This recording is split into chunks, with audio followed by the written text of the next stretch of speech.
I got something better than a juice box. One here. Okay, what do you have in a juice box? Did you hear that? Yeah, I did hear that. What was it, soda? A can. Well, it's like soda, beer, 0% alcohol though. It's like this weird combination of like citrus soda and beer. I don't know. It tastes delicious. Oh, like a hard cider, like Mike's hard cider, something like that. I suppose. Like, it's not really cider. Or is it an O'Doul? I don't know. Do you guys know what a radler is? No? Yeah.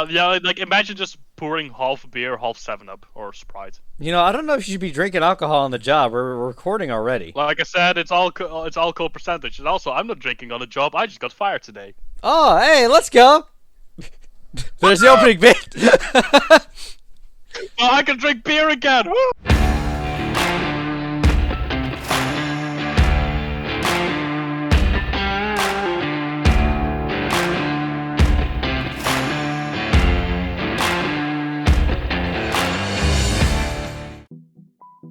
Welcome, ladies and gentlemen, to Double Dip Draft Week 5. Ah! Oh, you were recording that? Oh, fuck. Yeah, I've been recording the whole time. Oh, great. Golly. Oh, welcome everybody to, the Week 5 recaps of the Double Dip Draft. Yes, I am your host, Cabral. Joining me today is actually this gentleman over here. Vincent of the Heerd and Haluchas, the one guy that's been striking terror in the other division and didn't deserve this week. But that's the part. This is about this week. Yeah, we're about the other division. Yeah, this is about the other division at the moment. Yeah, you're going 5-0 in our division. That's a fun hunky-dory time. We'll let you see what's happening over at Crown Division. Go check out Aurora and Spoot and see what's going on over there, because some crazy matches happened this week on our end of things. However, we have our own fun matches on this side of the division. Nothing like, they're fun matches, they're really good matches, some of them, but they're not I don't know what the word is. They're not like the peak they're not spectacular. They're not those Credence level games. Yeah, that's the word I was looking for. So with that, we do have our first team coming up here, and what's nice about Week 5 is we're getting to that point now where I think we're going to start seeing who is guaranteed playoffs opportunities at this point, with only 2 matches left after this week that we've yet to see, actually. It's weird being caught up for once with the videos. Exactly. We're getting to a point, like, we're just sitting here like, we're trying to predict something like, we actually have nothing to go on. Like, Week 6 and Week 7 just haven't been played yet. Yeah, and Week 6 and 7 are just big matches. And again, it's something where, at the time of recording, Dom had his first win. And if Dom does really well, he still has a chance for playoffs. Because Cody's not been doing great. Claire's lost a match or two, and Levin's doing Levin things. So, like, let's take a look here. Yeah, go ahead. Sorry. This has been so volatile right now that anybody can just take the spots right there, even from like the most prominent players. They're not that solid as what people expect it to be. Yeah. But let's take a look at our first match. We have Rayhai, Black Captain of the Martian Mantines, dropping in from outer space once again to try and conquer someone. And Claire from Maryland trying to conquer the rest of the U.S., because I think that's how Maryland works. I don't actually think so. Very limited. I have no idea. I'm European. Hey, there we go. That's an excuse. So. Exactly. Well, let's get into this match. Yeah. Shall we? Well, okay. Yeah, we gotta go over the teams. We gotta talk about how Black Captain brought all 3 of his weathers to one match. Against the weather he doesn't have. Yes. So this is going to be one beauty of a match. We're going to see a lot of weather changes. I don't have a weather forecaster right now next to me, but it's going to be either sunny, a sandstorm, haily, or rainy. Hey, it sounds like North Dakota. So, Amazing. The thing that kind of gets me about Black Captain setup, I know you helped him set up a little bit. Why bring sun? I know that fire hits, quite a bit of Claire's team actually, but the problem is, what does Executor get? Weather Ball for sun move? And Executor gets the speed that I believe, yeah, it outsped Pheromosa. Well, that's the interesting Did part. it actually? It's 55 base speed. On a few points, I believe. Let me go read that one quick. As long as Pheromosa is not Scarf, right? Yeah, Pheromosa, I believe, was like 40-41. And the Executor at max speed actually gets 229, making it 458. Wow. Outspeeding Pheromosa. Okay, just skirting by that thing. Gotcha. Okay, so that's fair. Yeah. And it does kill it, but I'm trying to think of what else it gets. I guess it gets some bug moves to hit Obstagoon with. And it actually has a... Like, it can get, like, Solar Beam, it gets Psychic moves, it gets Poison moves, it gets all sorts of moves. Yeah. It's not really that amazing of a move coverage, but it's good enough for this matchup.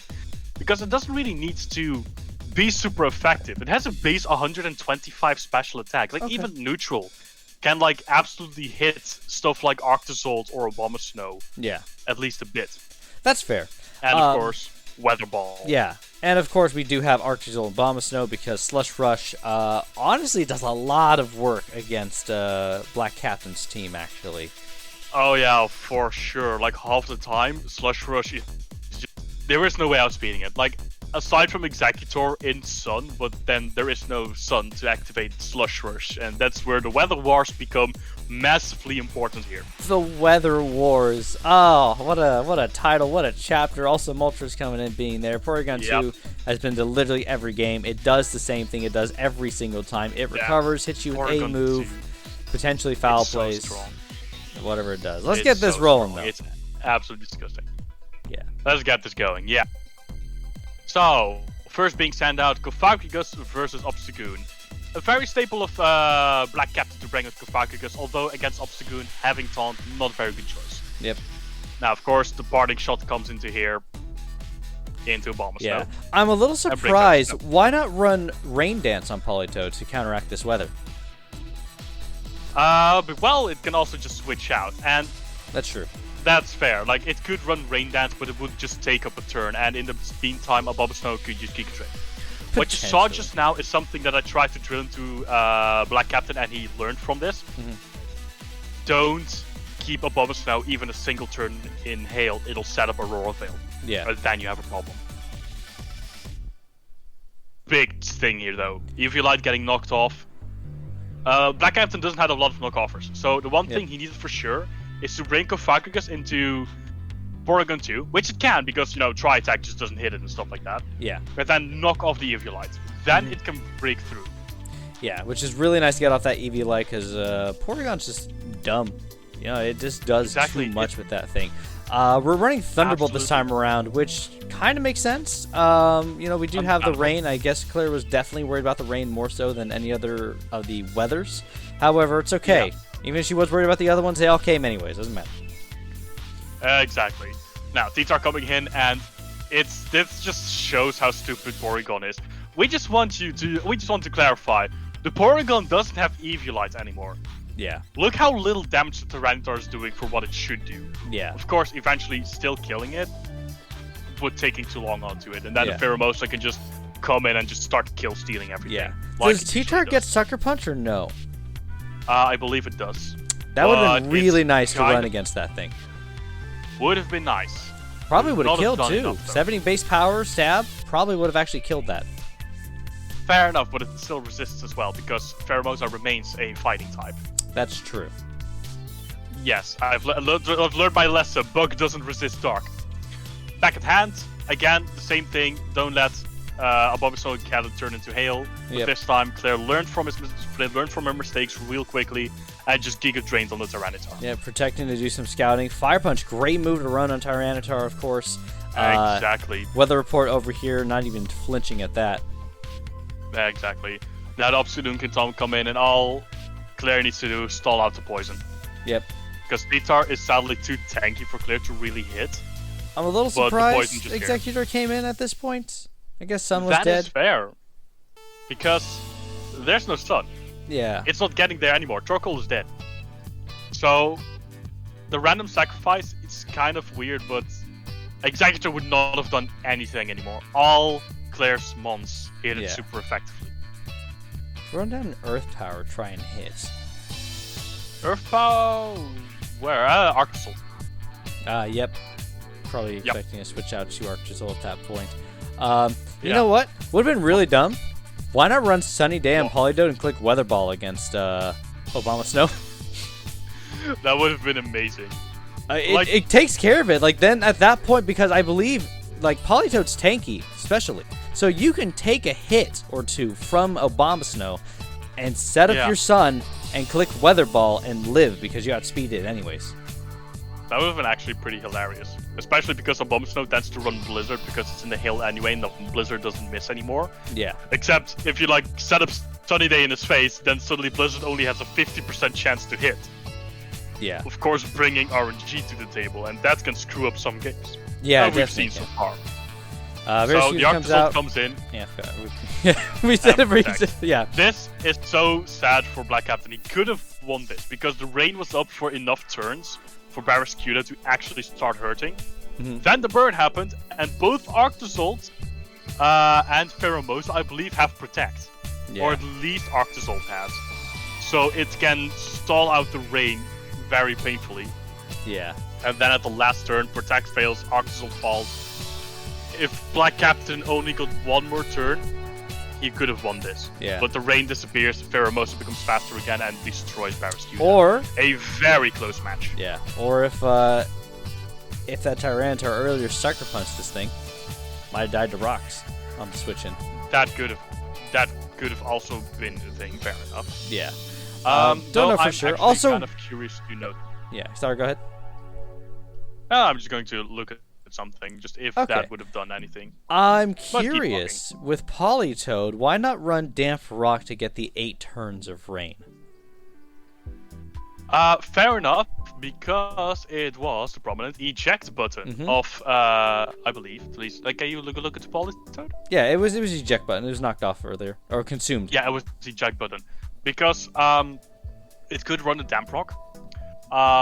But what Politoad also can do is, like, go in, take a hit, then immediately go out, just setting up rain for the max amount of turns.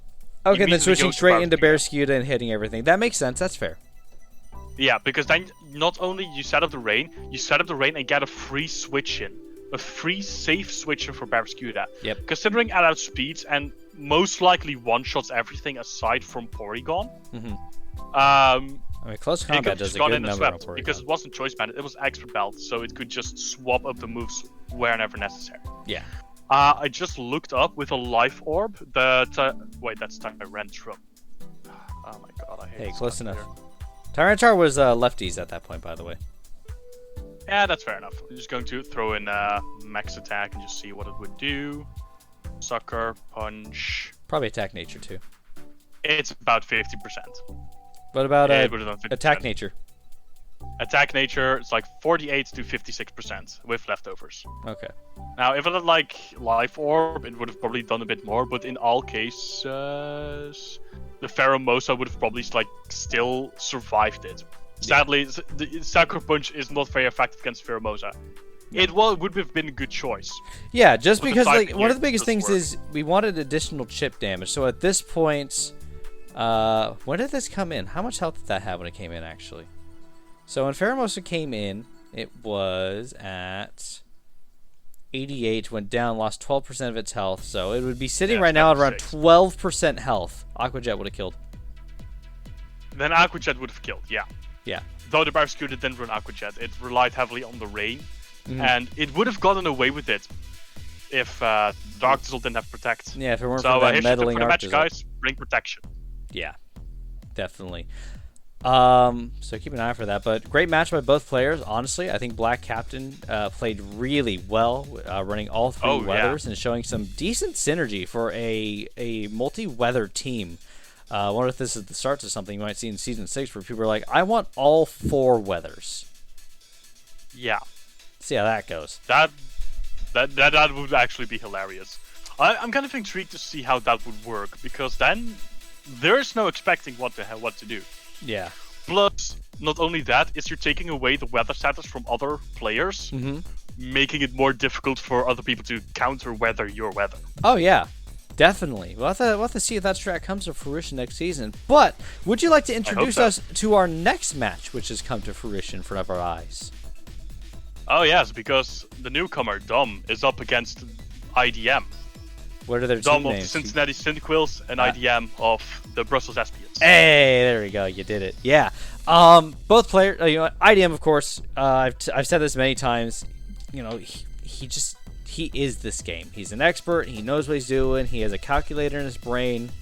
Everything. When his shoes, like every step of his foot, a new idea transpires in that man's head on what funny thing he can do in Pokemon that makes it go brr. Like when you think you're good at the game, you should compare yourself to a TI-84, and then you're up against the supercomputer in front of your face, and you're like, what, huh? Yeah. And it just out-calculates you on every front. Yeah. Dom, of course, showing great promise, I think, from that last season, that last win pickup from Love and Sky, and picking up some really good Pokemon. We see Sun here, of course, returning because Leafeon hits like a truck, and looking at the team does a lot of damage. And we have a interesting Pokemon that came, which is Regice, actually, against IDM's team. Regice is here playing a very crucial role, considering that IDM only has 2 ice resists. Yeah. And he brought both. Only one of them brought here. Oh no, he brought both. He brought both. Klefki and Wilrain.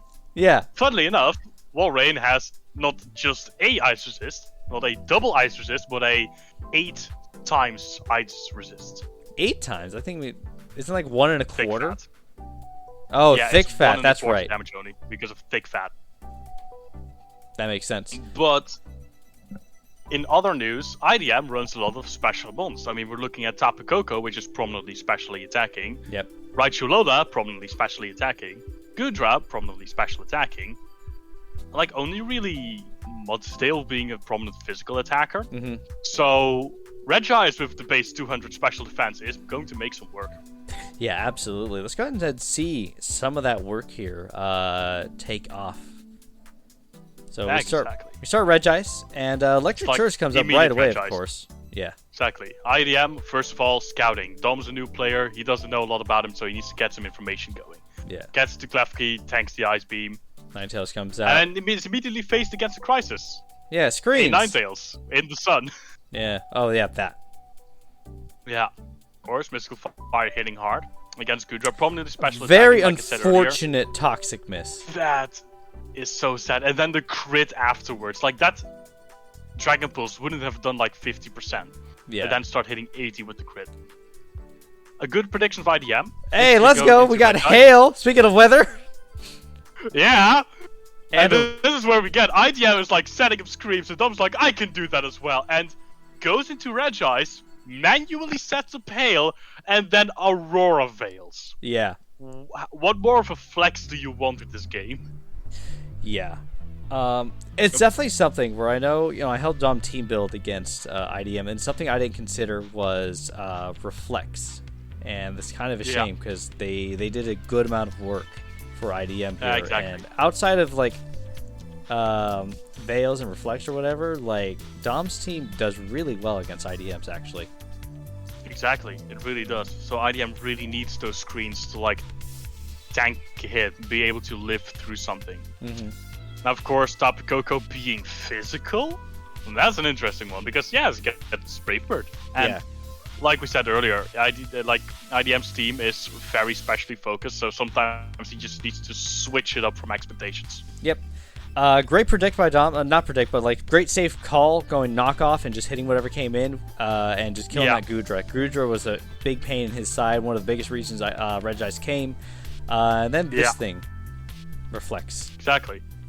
Reflects and Earthquake starts doing nothing again. It's so painful to watch Moonville. The screens are so difficult to work around, and then you have Klefki being able to set up prankster screens. Yeah. Sets up rocks, no worries, it has default. Klefki is such a key to everything.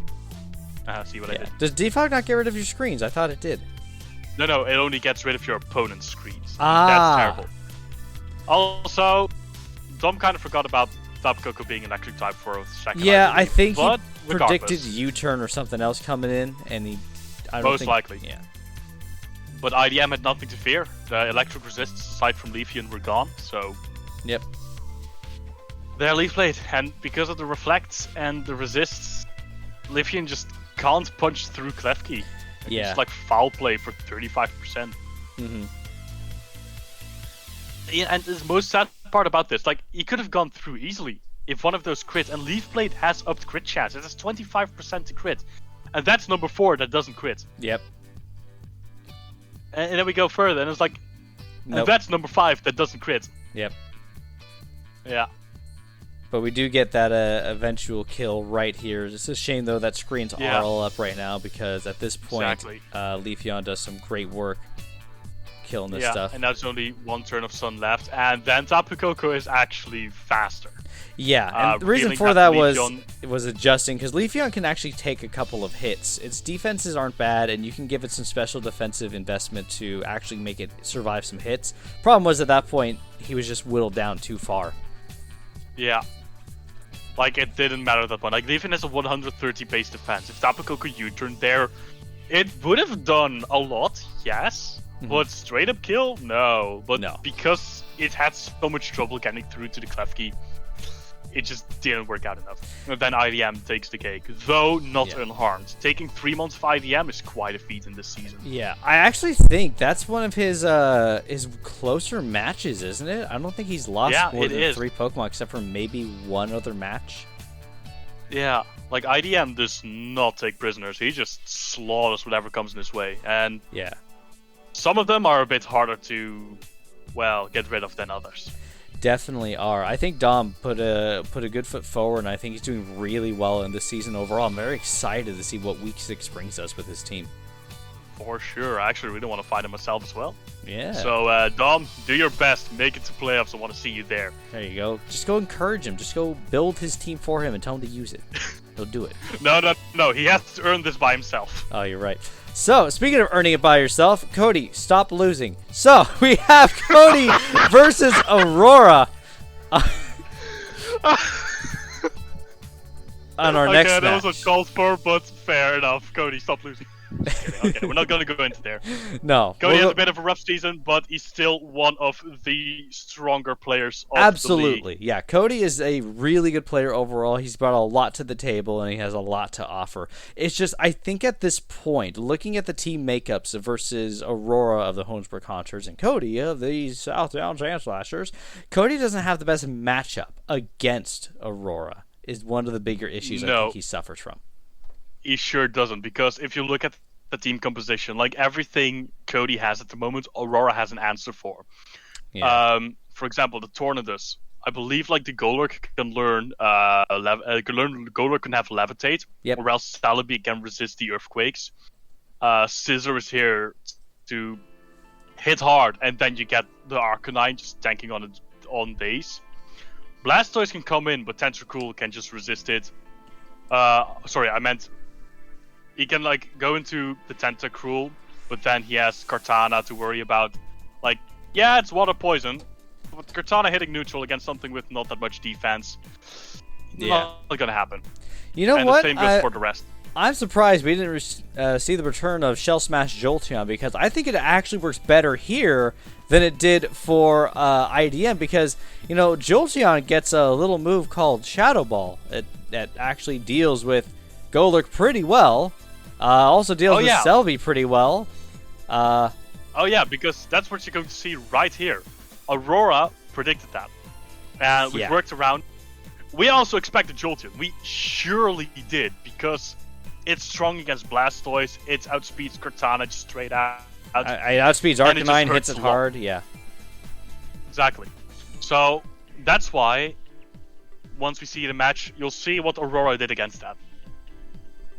Yeah, let's go ahead and get this started. I'm going to go let my dog outside while you go ahead and commentate on this. I'll be right back. Alright, so let's go into this. Landorus first hit against Golurk, and the game starts at real hard. Knock off Assault Vest. That was the answer to Jolteon. It could tank Shadow Ball for days with that. And then the Poltergeist crit gets here. So it's like, okay, fine. Just going to go into Scissor, tank whatever Scott. Oh. And the freeze. The unlucky freeze. Cody cannot take a break. So the Fire Punch from Golurk being very type heavy. Earthquake into Landorus. Cody is playing really well here. The Earth Power just hitting Golurk real hard. Being able to use special and physical at the same time. Cortana proving once more to be scarfed, I believe. Yeah, for the Cortana is once again just scarfed. Yeah. Aurora does it a lot, and it's effective. It's so strong. Yep. Nice little burn on this thing, but you know. Then we have Reflect type. What a fun thing. Like I had to look twice. I'm like, wait, this thing gets what? And yeah, it gets Reflect type. It can just like be another type. Yeah, now, which of course, super neat, but really disadvantageous at this point. Yeah, because I believe Water Poison is a better defensive typing than Grass Psychic, especially if half the team knows U-turn. Yeah. And here we go. Cody tried to do something real smart here. He used the Acid Spray to lower the special defense of Blastoise to trigger the White Herb. And that's the moment where it didn't use a White Herb, and Cody was like, oh. Yeah. So Blastoise, no defenses, is still destroying everything it comes across, even dealing 50% while burned to Gigalith. It does die to Dwayne, though. Attack. Oh, that very much. And now, I'll go. You can do it this point. Spray. Let Scissor Thaw. Yeah, that unfortunate first turn Thaw really hampered him. I feel like. Yeah, like that.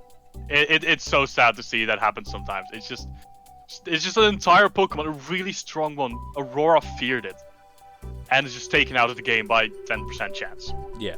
Of course, the Dedenne being brought here because Aurora also realized something about his team. She has no Dragon Resists aside from Cortana. Yep. And, well, it has the Dedenne, so looking at Reggie Draco, she's like, I'm gonna bring the Dedenne. Just to take the Dragon Energies. Yeah. And at this point, well, Cody's team has been weakened enough. Cortana can come in and just slice and dice through them all. Getting a clean 4-0 there as well to Aurora, who remains undefeated, as well as IDM. And it's exciting because next week they fight each other. We'll get there. Yeah. That's going to be a big match. I'll be there live. I'll make sure I'll be there live. Yeah. I wanted to say, even if I have work, but okay, aside from that. Yeah, there you go. We get there to the point. Well, you said you were fired. Yeah. Okay. Just want to make sure that exactly. So that was kind of the joke. That was kind of the joke. I was trying to make a joke there. Ah, I see. Good joke. I flew over my head. As in, I have too much time right now. Hey, let's go. Anyways, good time for team building. Take another big swig of your drink. You're like, yeah. Oh, I sure will. So, I think though it's exciting for next week to really see who's gonna come and who's gonna not. Literally, I think week 6 for this division will determine who's making it and who's not. Like, I think at the point we're at with Aurora and with IDM, they are guaranteed playoffs. No changing that. Positions might change. That's about it. But they're guaranteed. However, Claire and Spood are up in the air at this point. We'll talk more about that when we get to the scores, though. We got another match to look at. GTP Woody of the Schaumburg Salamances versus Levin Sky of the Chicago Snubbles. Woody bringing that classic triple steal again, as always, to the match. Follow along with Dugtrio, a Slowbro, and Rapidash. A very good matchup. Yeah, not a bad matchup. Jirachi. I'm a little surprised at Rapidash, but I guess it does hit Jirachi, and that's about all it actually hits, and Rabombi. Well, I didn't even see that. He's so tiny. But it's still quite fast, so it can still pack a punch, and especially things like Mega Horn. Yeah. Still hurt. Definitely do. Speaking of things that hurt, Gyarados is here. Hurts a lot. Salazzle kills all 3 of those steel Pokemon easily. Also gets poisoned to deal with Slowbro. Como-O also kills all 3 of those steel Pokemon. Entei also kills all 3 of those steel Pokemon. And Rabombi's here to kill Dugtrio, actually. That is the sole purpose of Rabombi, is to kill Dugtrio, if I remember correctly. Yeah. That's fair. I left someone out. That's all Love Sky really needs to prepare for. Steel types and Dugtrio. Yep. I also left someone out. What's that last Pokemon that Levin has in the corner there? I can't see it. What is this thing right here? It's Copper. What? That's one in the corner. Oh, that? And sure, probably not important. Yeah, probably not important. Yeah, I don't think we'll even see that come to play here whatsoever. I mean, something that little just it's just not going to do anything. No, oh wait, there it is. It's Sopo. Oh, there's a cosmic power. Hey. Hold on, So, I'm getting deja vu. Wait. Oh no. Weakness policy, cosmic power. No. Here we go. No, get it away from me. The sweep. Sweep. Oh god. Get me out of this nightmare. Yeah. It's just Jirachi all over my face. At this point with the defenses where they're at, Woody does try to set up a little bit here with his own calm minds going on and tries to hit this thing with Aura Sphere and it's doing 25 and then it dies to stored power. Dugtrio comes in. So it's like, oh, I can go into Dugtrio and Earthquake. Oh no, that's not enough. It just rests up again. Yeah, it's just gonna rest at this point. It is something where we have seen the Power Trip Corviknight sets. Why not run that? That is fair. That would have been amazing against it because Jirachi can mostly only set it with Cosmic Power. Yeah. And in response, Corviknight could set it with Amnesia and Bulk Up to up even the attack up and the defenses. Yep. And then Power Trip back. Yep. Resisting stored power, making it able to tank a lot. Yep, and it's super effective. And then the thing is, too, it gets Roost on top of that. So if you wanted to double down on Roost, Power Trip, and those two buff moves, then you're at a potential sweep because Corviknight is bulky. Corviknight here it is. Too bulky. Here's Kaka. It's here. And look, 73% resisted. You're not gonna Oko this thing. I just want to point out that this thing has 2.5 defense, 2.5 special defense, 2 attack, 2 special attacks, stab, stored power, and Corviknight tank that. And also Slowbro here. Now, here is a slight turnabout. It's sleeping right now. Slowbro's setting him Calm Mind. Yep. So. And it resists cosmic power. Not cosmic power, stored power. It sure does.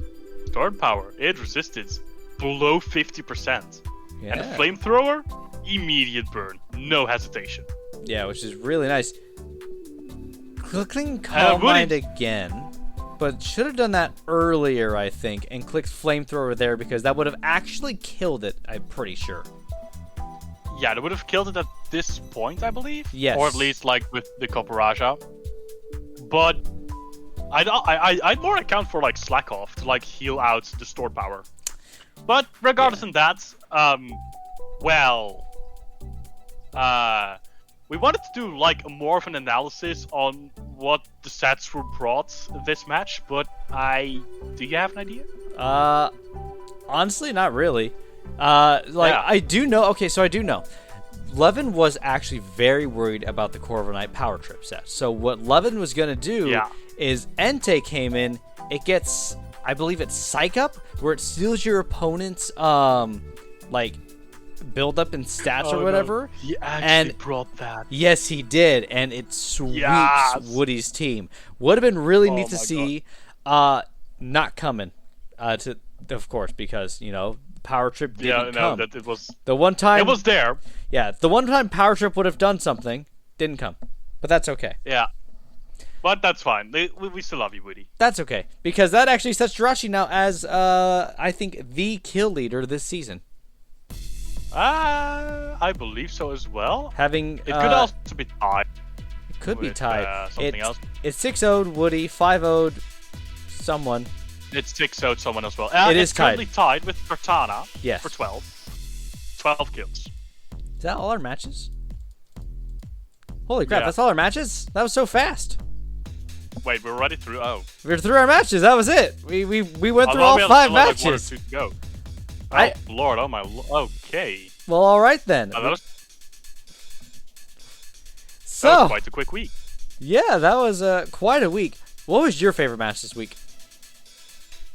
Oh, I have to say, the one with Paul. The Weather Wars there was just blatantly amazing, and it was so close. Yeah. But, like, Black Captain is like a good friend of mine, and I want to see him perform so well, and he certainly did this match against Claire, no less. Yeah, good predicts, good reads, and again, I love the 3 weather set. It's just fun. Exactly. It messes with people and really has to keep them thinking, what are they actually going to bring? So good job, Black Captain.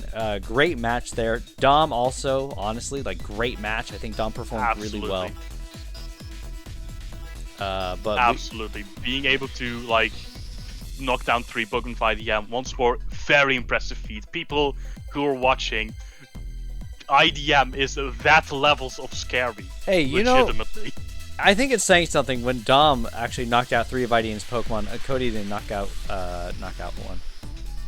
Yeah. Against IDM. Like, Cody is one of the strongest players on the league. So, I'm intrigued to see where Dom's going with this, either this season or next season. Yeah. And speaking of seasons, let's take a look at our current rankings for this season, with IDM, of course, sitting at the top happily at a plus 21, 5-0. And I don't think he's not going to playoffs. Like, the worst he can do is lose twice. Like, that's about it. If he gets 6-0'd twice, he's still above Claire. Oh, yeah. 100%. And that is just like I was just about saying how scary IDM is. This is like the on-paper proof of that. Like, this is not okay. IDM, please, stop. Have mercy. Yeah. Aurora, of course, sitting just underneath IDM with a 5-0 at plus 18, which is pretty impressive as well. So we'll have to see them duke it out next week, though, to see who gets the number 1 spot. That is literally a fight for first in the division. Not only just a fight for first in the division, a fight for the glory of being well, it depends on week 7, but being undefeated. Yes. Because especially for Aurora, last season having it taken away, a 7-0 record at the last match. She wants it, and she's taking it. Yeah, definitely. Although she does have to fight Dom coming up here, so that's going to be pretty interesting. Yeah. Who do we got in third? We have Claire in third at 3-2 at a plus 6, which is fine. But if we take a look at the rest of the teams coming up, Cody just underneath her, 3-2 minus 4. Levin underneath him at a 2-3 plus 2. Levin wins his next match. She's going above Cody, although Cody is fighting Woody next match, so we'll see how that goes. Yeah. Dom sitting in 6th place currently with a 1-4 minus 6. It's a shame. It is something where had Remedy dropped a week earlier, the differential would have been more in Dom's favor, I think, to move on and make it to playoffs. I still think there's an opportunity, for sure. If he wins his last 2 matches with some decent differential, if Cody keeps going on this downward trail and Levin and Claire also don't do too well in their next matches, if they lose and don't do great, Dom can come in and still get into playoffs. Like, the middle 4 games are so volatile. Like, literally any of those 4 could make it to playoffs depending on how it rolls. And all 4 of them have shown that they have the gusto, the strength to take those places. It's going to see. Are we going to see old favorites? Or are we going to see some new blood in the playoffs? That'd be a lot of fun, seeing some new blood in the playoffs. We'll just have to see, though. Next week, we have some very big matches. Stay tuned for that. We do have Woody in 7th place, 1-4 minus 21. Woody would struggle, but if worse comes to worse for a lot of the leftover players, there's a potential for him making playoffs. But it's hard. It's technically possible, and that's what matters. What is not technically possible at this point, though, is Black Captain, which is really a shame. His first season, he will not be making the playoffs, just based off the fact there's only 2 wins he can get left. And 0-5 at minus 16, he can get 2, putting him at 2-5. However, both the 3rd and 4th place positions are currently 3-2. With that being said, that means Black Captain cannot make it to playoffs for this season of Double Dip Draft. That is sad to hear, but I do have to commend. I've known him for a very long time. He's played a bit of Pokemon with me.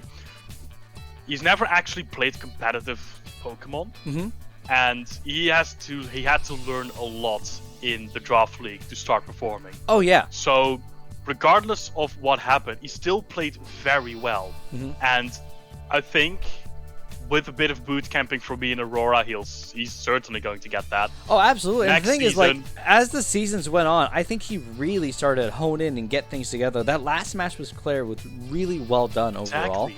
And I think he's just going to get better from here. It's like almost a Mass situation, because Mass is doing amazing this season, by the way, over in the Crown Division. Just like jumping over our division, I think it's crazy, by the way. So we do have a guaranteed no-show for playoffs, right? In the Armor division, which we're analyzing.